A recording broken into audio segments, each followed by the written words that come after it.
Tes. Assalamualaikum warahmatullahi wabarakatuh. Pada kesempatan kali ini kita akan berdiskusi terkait validitas dan reliabilitas. Sebelum masuk ke materi, ada pun perlu kita pahami bahwasanya data dalam penelitian itu ada dalam bentuk data primer, ada yang dalam bentuk data sekunder. Nah, kalau data primer adalah data yang kita cari menggunakan metode-metode, menggunakan apa ya, cara tertentu, dengan cara kita mengambil langsung ke lapang, itu namanya data primer. Ya, adapun cara-cara tertentu itu bisa dalam bentuk interview, ada dalam bentuk angket atau kuesioner yang kita siapkan, semacam itu, atau ke observasi, itu adalah jenis data primer. Kalau data sekunder, data yang telah terpublish, sudah dipublikasi semacam itu, kemudian kita tinggal mengambil data yang sudah terpublish itu, kemudian kita analisis. Nah, itu adalah data sekunder, sehingga kita tidak perlu untuk turun lapang. Jenis-jenisnya contohnya bisa dari laporan keuangan, BPS, BI, OJK misalkan. Nah, berbicara terkait validitas dan reliabilitas, maka data yang perlu kita uji untuk itu adalah dari angket atau kuesioner. Ini yang perlu kita uji reliabilitas, dan validitas. Nah, untuk data sekunder sendiri tidak perlu kita uji karena sebelum dipublish itu pastinya sudah diuji. Ada uji reliabilitas dan validitas lembaga-lembaga yang mengpublish data-data tersebut, sehingga kita tidak perlu untuk menguji kembali karena asumsinya sudah diuji sebelum publish, sehingga kita langsung mengambil datanya kemudian kita menganalisis. Nah, yang menjadi permasalahan adalah data yang berbentuk kuesioner, yang data primer yang bentuk kuesioner ini yang kita kita siapkan bentuk semacam kuesioner ataupun angket, beberapa pertanyaan. Nah, itu yang perlu kita uji apakah dia datanya nanti yang kita peroleh reliable atau valid. Nah, reliabilitas dan validitas itu apa? Kita perlu diskusikan di slide berikutnya. Nah, itu perlu adanya uji validitas dan uji reliabilitas itu. Dari data primer yang bentuknya kuesioner sehingga kita perlu uji ini. Nah, slide berikutnya, pengujian validitas dan validitas dulu ini. Validitas itu dipakai berkaitan dengan kriteria hasil pengukurannya. Jadi terkait pengukurannya, apakah kategori skor nilai yang diperoleh benar-benar menyatakan hasil pengukurannya. Ibaratnya begini, kalau ukurannya itu misalkan kita mau menimbang apa ya, emas misalkan. Kalau kita menimbang emas, otomatis pengukuran yang kita gunakan adalah kita mengukur beratnya. Nah, sehingga alat yang kita gunakan adalah timbangan misalkan untuk mengukur beratnya emas tersebut. Itu valid. Yang jadinya tidak valid adalah ketika kita sudah tahu untuk menghitung beratnya, yang kita gunakan adalah alatnya panjang. Yang kita gunakan untuk mengukur berat itu ternyata penggaris. Nah, itu tidak valid. Nah, itu adalah analoginya semacam itu. Nah, sehingga kita untuk menguji validitas ini digunakan untuk benar tidaknya pengukuran itu kita gunakan. Misalkan nih pada umumnya permasalahan pada bentuk non fisik seperti dalam pengukuran sikap dan minat.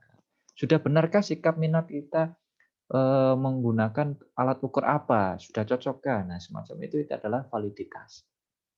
Nah, yang satunya terkait reliabilitas nanti kita bahas di slide berikutnya. Kita fokus di validitas dulu. Nah, untuk alat ukur untuk menguji valid tidaknya ini kita bisa menggunakan instrumen atau teknik analisis koefisien korelasi produk moment persen. Nah, kita bisa menggunakan korelasi dengan tipe korelasi produk momen persen. Untuk pengujiannya bisa disimak di praktikum yang telah disampaikan oleh ASLab. Nah, ini adalah rumusnya untuk mencari correlation coefficient dari tadi persen produk moment. Nah, ini adalah rumusnya. Tidak perlu kita hitung manual satu-satu, kita bisa menggunakan alat analisis SPSS yang di praktikum sudah dipraktekkan gitu ya. Kita tinggal masukkan, kemudian pengujiannya adalah kita bisa membandingkan antara T hitungnya dengan T tabelnya. Nah, untuk R-nya ini adalah koefisien dari korelasi persen. Kemudian yang perlu kita bandingkan adalah T hitung dan T tabel. Kita pakai taraf signifikansi misalkan 5%. Nah, sehingga kita nanti setelah dianalisis menggunakan SPSS, kita memperoleh T hitung dan T tabelnya. T hitungnya kita bisa membandingkannya ketika T hitung lebih besar daripada T tabel, maka kesimpulannya adalah valid. Item instrumen tersebut dapat digunakan. Namun ketika T hitungnya itu lebih kecil daripada T tabel, maka item tersebut tidak dapat digunakan atau tidak valid. Nah, semacam itu. Kita bisa membandingkan antara T hitung dan T tabel. Atau juga bisa kita menggunakan signifikansinya. Ketika taraf signifikansi yang diperoleh dari hasil uji di SPSS tersebut itu kurang dari 0,05 atau di bawah taraf ini 5% atau di bawah 0,05, maka kesimpulannya adalah valid. Ketika lebih dari 0,05, maka tidak valid. Nah, itu adalah kesimpulannya.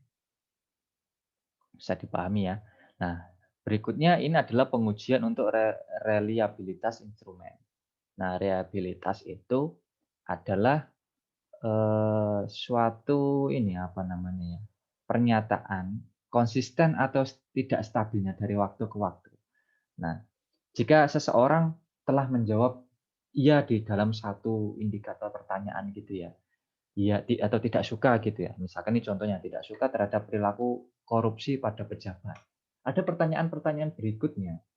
Maka kita melihat seberapa konsisten orang itu menjawab tidak suka. Nah, kalaupun dia misalkan di indikator pertama menjawab tidak suka, kemudian di indikator berikutnya dia menjawab suka, kan ada sesuatu yang tidak reliable, tidak konsisten, tidak andal, nah, semacam itu. Nah, sehingga perlu kita uji apakah dia konsisten dalam menjawabnya itu. Sehingga hasilnya nanti diharapkan dari penelitian itu ya valid, data reliable, data itu tidak bias.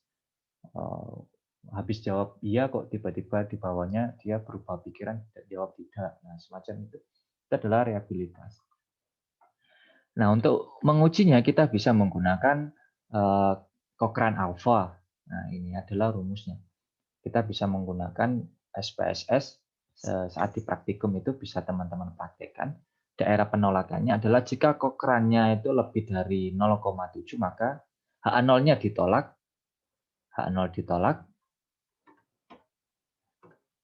Kemudian kesimpulannya adalah data reliable.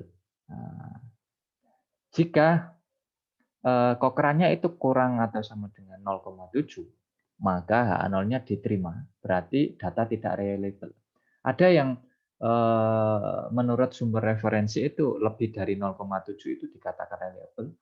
Ada yang di atas 0,6 itu juga dikatakan reliable. Nah, ada juga bisa dua referensi. Misalkan nanti teman-teman mau menganalisis menggunakan referensi yang manapun tidak masalah. Saya tidak mempermasalahkan terkait itu karena ada yang penting nanti saat menulis di penelitian itu dicantumkan sumbernya siapa. Misalkan pakai yang di atas 0,6, nanti cantumkan saja sumbernya siapa. Karena ada yang mengatakan di atas 0,7, ada yang mengatakan di atas 0,6. Itu reliable. Untuk analisis prakteknya menggunakan SPSS, teman-teman bisa dipraktekkan gitu ya. Saya tampilkan contoh. Ada artikel di Jurnal Rekayasa dan Manajemen Agroindustri. Nah, coba kita fokus pada analisis reliabilitas dan validitasnya saja. Nah, di sini dari hasil analisisnya bahwa kuesioner kepentingan produk, kemudian kinerja produk, kepentingan produk, kinerja produk, ini koefisiennya lebih dari 0,6. Dia pakai sumber dari ini, si siapa ini? Penulisnya ini, sumbernya ini. Itu dia lebih dari 0,6. Nah, kalau lebih dari 0,6, maka dia disimpulkan bahwasanya reliable kuesioner terkait kepentingan produk, yaitu nilainya 0,633, lebih dari 0,6. Ini yang reliabilitas ya.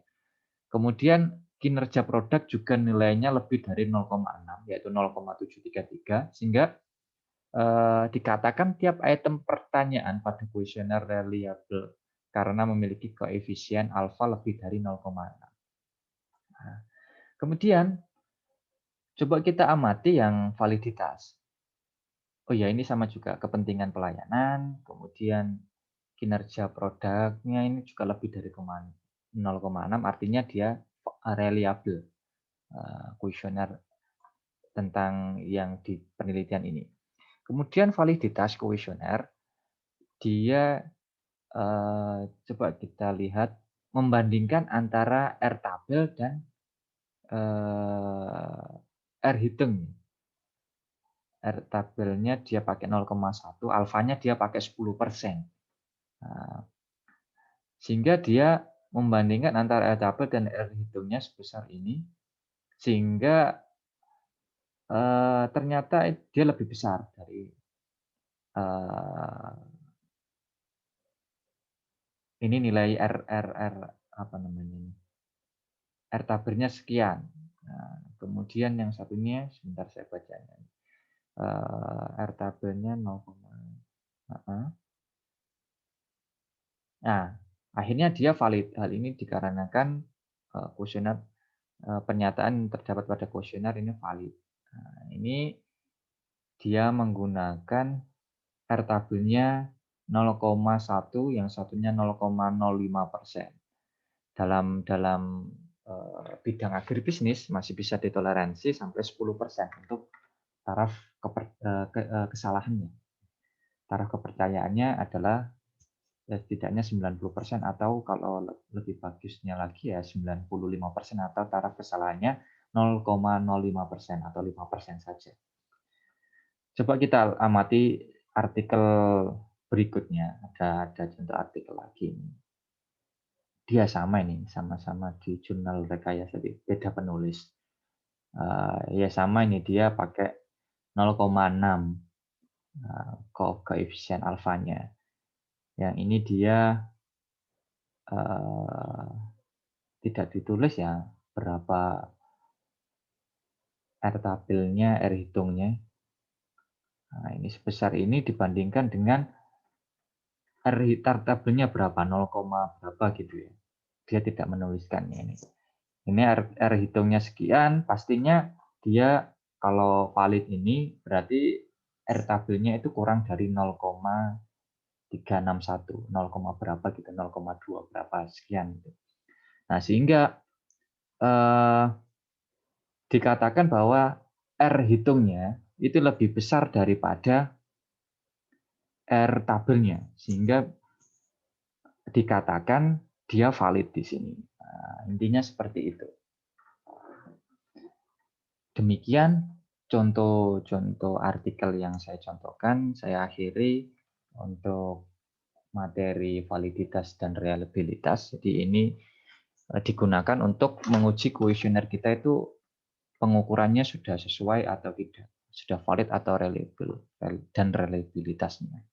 Kalau sudah, bisa kita lanjutkan untuk analisis, misalkan analisis korelasi, analisis regresi, misalkan semacam itu. Saya akhiri, terima kasih. Wassalamualaikum warahmatullahi wabarakatuh.